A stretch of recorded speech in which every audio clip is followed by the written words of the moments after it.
स्वागत है आप सभी का एनसीटी कॉन्सेप्ट में। आरआई भोपाल में इनका सिलेक्शन हुआ है और इनका संबंध एनसीटी कॉन्सेप्ट से रहा है, काशी से रहा है। आप सभी लोग जानते हो काशी में स्थित एक स्कूल है सीएचएस से इनकी पढ़ाई हुई है। तो इस वीडियो में इनके सफलता की कहानी के बारे में हम लोग बात करेंगे, जानेंगे, बहुत सारे सवाल को लेंगे क्योंकि आप लोग तैयारी कर रहे होंगे अगले साल के लिए, मिशन 2027 के लिए किन किन चीजों को ध्यान रखना है, इसके बारे में भी हम बात करेंगे। आदित्य, आप अपने बारे में बताइए।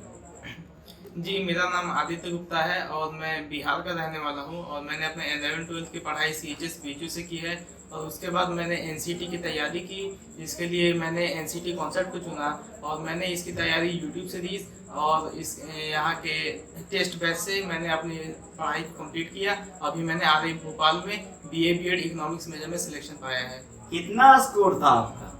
एनसीटी स्कोर कार्ड में 416 मार्क्स था और मेजर को लेकर 476 में मेरा इकोनॉमिक्स में सिलेक्शन हुआ है। यानी अब की बार 400 पार में आप भी थे। जी, इस बार तो अभी तो इनका सिलेक्शन हो गया है। आरआई भोपाल में इनसे मुलाकात करेंगे, प्यारा सा गिफ्ट इनके लिए बना हुआ है, तैयार है। सबसे पहला एक सवाल है, आपका आरआई भोपाल में सिलेक्शन हुआ, इसकी जानकारी आपने सबसे पहले किसको दिया और उनका रिएक्शन कैसा था?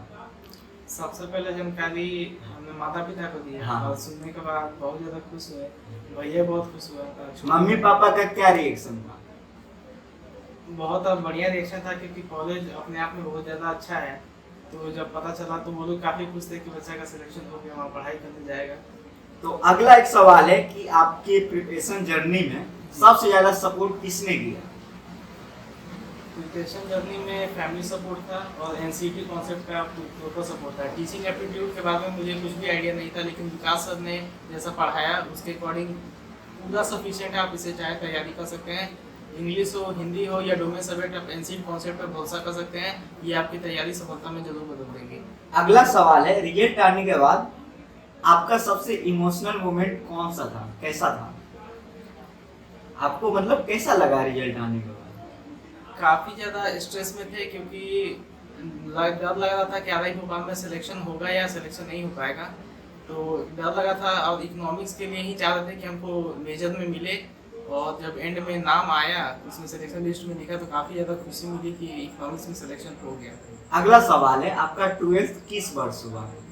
इसी साल मैंने 2026 में अपने 12th की पढ़ाई कंप्लीट की है। और एनसीटी की तैयारी शुरुआत आपने कब की? मैंने बोर्ड के साथ ही फरवरी से ही स्टार्ट करी थी एनसीटी की तैयारी करना। एनसीटी के बारे में सबसे पहले आपको कैसे पता चला? सबसे पहले जब मैंने बीए बीएड कोर्स के बारे में पता किया तो उसके बाद यूट्यूब पे जाके सर्च किया कि ये कोर्स क्या है, कैसे है। तो सबसे पहले मुझे एनसीटी कॉन्सेप्ट से ही आइडिया लगा कि ये कोर्स क्या है, कैसे तैयारी करनी है और फिर मैंने इसी का साथ रखा और इसी से पूरी तैयारी की है। अगला सवाल है, आप आरआई भोपाल में जा रहे हैं, आपका अगला गोल क्या है 4 साल के बाद? 4 साल के बाद बीए बीएड करके एक अच्छा टीचिंग प्रोफेशन में मुझे जाना है और आगे चल के यूपीएससी की प्रिपरेशन करने की भी मैंने सोची है। तो अगर यूपीएससी की तैयारी करनी है तो मुझे लगता है कि आरआई भोपाल एक अच्छा इनपुट हम डाल सकता है, क्योंकि वहाँ की फैकल्टी और पढ़ाई का स्ट्रक्चर कुछ ऐसा है क्योंकि एक अच्छा स्टूडेंट को तैयार करेगा आरआई भोपाल। चलिए, आपने तैयारी किया, आपने एनसीटी कॉन्सेप्ट को फॉलो किया, खासकर आप बात कर रहे हैं एंडोमेंट की, मॉक टेस्ट की, तो कैसा आपको लगा? जूनियर को क्या कहना चाहेंगे? आप बिल्कुल यहाँ के मॉक टेस्ट से जब यूट्यूब से अगर पेड बैच में नहीं भी जाते हैं तो अगर ये 2 चीज़ को अगर आप फॉलो करेंगे तो आपको बहुत ज़्यादा हेल्पफुल होगा, क्योंकि सिलेबस के पैटर्न पे ही कम्प्लीटली सब बेस्ड रहता है। तो आप इससे तैयारी करके आप अच्छा मार्क्स स्कोर कर सकते हैं। आप बच्चे लोग भी कहते हैं, हम लोग भी कहते हैं एनसीटी बोले तो एनसीटी कॉन्सेप्ट, जी, आप क्या सहमत हैं? बिल्कुल एनसीटी बोले तो एनसीटी कॉन्सेप्ट, ये बात बिल्कुल सही है। आप इस पर रिलाई कर सकते हैं। यूट्यूब पे one of the best channel जिससे आप एनसीटी की तैयारी कर सकते हैं। चलिए, अब हम बात करते हैं लैंग्वेज का। लैंग्वेज आपका एक हिंदी था, एक इंग्लिश रहा, तो लैंग्वेज की तैयारी के दौरान आपको यहाँ से किस प्रकार मदद मिली? इसके अलावा लैंग्वेज के जो रिसोर्स है उसको आपने कहाँ से प्राप्त किया, कैसे प्राप्त किया? मैंने लैंग्वेज की तैयारी एनसीटी कॉन्सेप्ट से की है। हिंदी की तैयारी तो रजनीश सर ने कराई है और इंग्लिश की तैयारी भी यहीं के चैनल के शिक्षक ने कराई है। और नोट्स मैंने टेलीग्राम से रेफर किए हैं और कुछ अपने पास जो बुक रखे थे वहाँ से पढ़ाई किए और यूट्यूब चैनल और टेस्ट सीरीज से अपनी तैयारी की है। जनरल टेस्ट एक नया सेक्शन है जी। उसमें सूरज सर की यहाँ क्लासेस जाती है मैथ रीजनिंग में, हम्म। तो आपको सूरज सर की क्लासेस से क्या फायदा हुआ? सूरज सर की क्लासेस को आप देख सकते हैं क्योंकि जीटी में जितना रिक्वायरमेंट है उस लेवल की क्वेश्चंस की तैयारी सूरज सर कराते हैं। मैंने भी उनका लेक्चर रेफर किया है। मेरे पास बहुत ज़्यादा समय नहीं था लेकिन जितना समय था मैंने उनके ही लेक्चर्स को देखा है। आप उसको रेफर कर सकते हैं करंट अफेयर सर के पास, और सूरज सर के पास आप जीटी मैथ रीजनिंग के लिए आप जा सकते हैं। बिल्कुल टीचिंग एप्टीट्यूड एकदम नया विषय है, जी। तो उसकी शुरुआत से लेकर लास्ट तक तैयारी आपने किस प्रकार की? कम्प्लीटली सही बताऊं तो मुझे टीचिंग एप्टीट्यूड के बारे में आइडिया नहीं था। जो विकास सर ने बोला था कि मुझ पे भरोसा रखो, मैं पूरी तैयारी करा दूंगा, बस मैंने आंख बंद करके उन पे ही भरोसा रखा था और शुरू से एंड तक उन्होंने जो बताया पढ़ाया बस वहीं पढ़ के गया। मोस्टली 20 में से 18-19 क्वेश्चन ऐसे थे जो मुझे आ रहे थे, जिसमें से मेरे 17 क्वेश्चन सही हुए हैं। क्या बात है, बहुत। अब आगे बढ़ते हैं। अब बताइए तैयारी के दौरान आपकी सबसे मुश्किल समय कौन सा रहा था? एकदम मुश्किल समय बताइएगा। बोर्ड के एग्जाम के साथ साथ इसको कैसे हैंडल करना है सबसे ज़्यादा स्ट्रगल मोमेंट था, क्योंकि अगर नहीं हो पाता तो फिर कॉलेज में प्रॉब्लम होता, लेकिन उसी में धीरे धीरे मैनेज करके पढ़ाई वो भी की और इसको भी किया, दोनों हैंडल करते गए तो धीरे धीरे करके फिर फाइनली सब हुआ।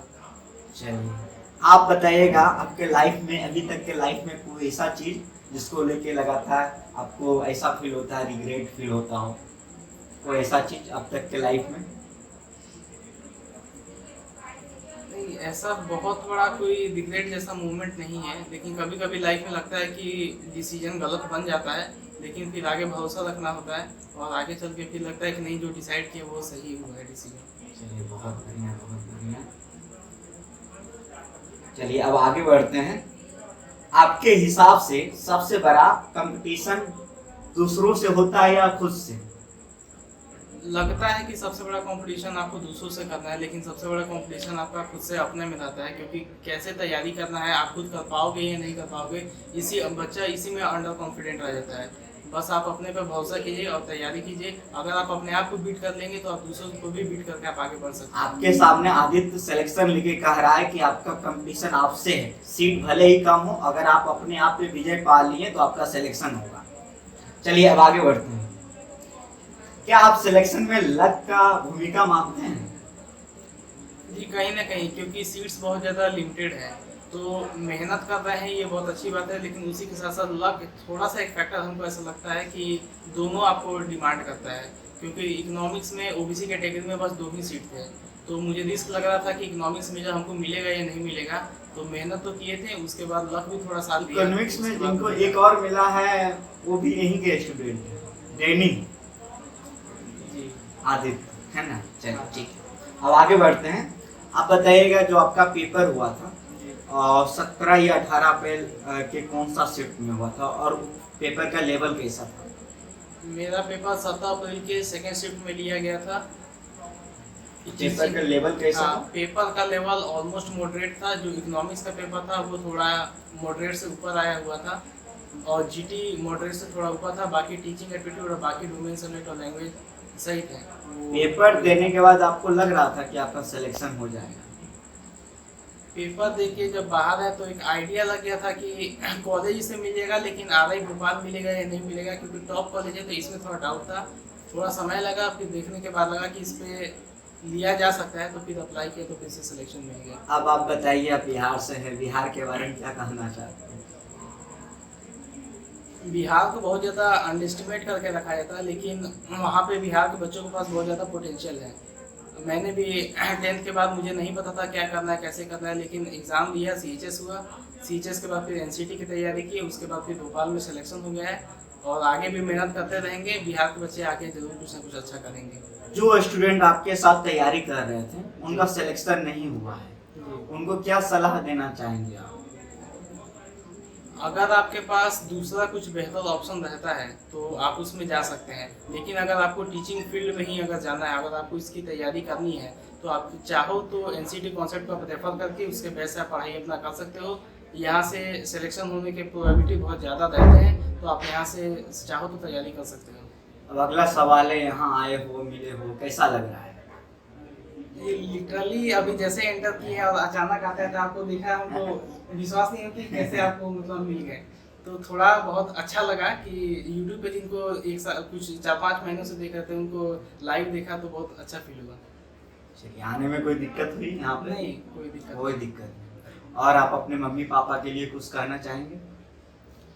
जी, पूरे उनके लिए शब्द नहीं है मेरे पास, लेकिन जितना भी उन्होंने किया है या कर रहे हैं सब उनका ही किया हुआ है। चाहे बचपन से लेके सीएचएस का जर्नी हो या आगे हो या इसके आगे हो, उनके बिना कुछ नहीं हो पाएगा। आपके मम्मी पापा को मेरा प्रणाम, और मुझे पूरा उम्मीद है कि आप वीडियो देख रहे होंगे अंकल जी आंटी जी। और आदित्य पे भरोसा रखिए, ये RI भोपाल में बहुत बढ़िया करेगा। वहाँ जाके जो है हर एक सेमेस्टर में टॉप भी करना है। जी जी बिल्कुल। विश्वास दिला रहे हो ना? हाँ बिल्कुल, वीडियो के माध्यम से। जी बिल्कुल। चलो, तो अब जाते जाते आपको फिर से बहुत बहुत बधाई। वहाँ जाना, वहाँ एंजॉय करना, मेहनत भी करना। जी बिल्कुल। चलिए, बहुत बहुत धन्यवाद।